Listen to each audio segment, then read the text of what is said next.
Sir ఇవాళ మంత్రి గారు చెప్పినటువంటి సమాధానం చూస్తే సార్ ఈ సభలో కూర్చున్నందుకు సిగ్గుపడతా ఉన్నా సార్.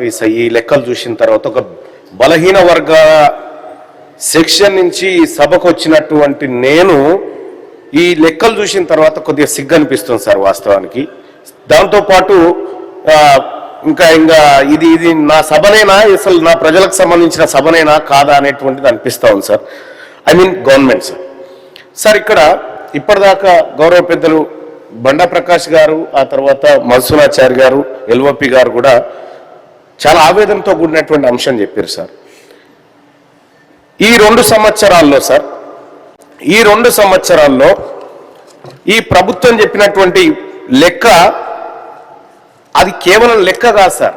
దాంట్లో ఒక భయంకరమైన నిజం బయటపడ్డది సార్. ఇప్పుడు 2,02,298 మంది బీసీ పిల్లలకు స్కాలర్షిప్లు మేము ఇయ్యము ఎగ్గబెడుతున్నామని చెప్పి ఈ ప్రశ్నలో సమాధానం సార్.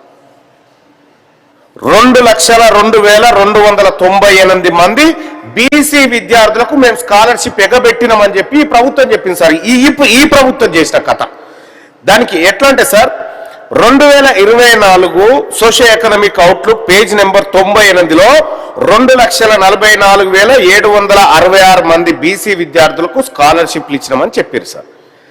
నిన్నిచ్చినటువంటి దాంట్లో సార్ బడ్జెట్ దాంట్లో 2026 socio economic outlook page number 254లో సార్ 42,468 మందికి స్కాలర్షిప్లు ఇచ్చినామని చెప్పారు సార్.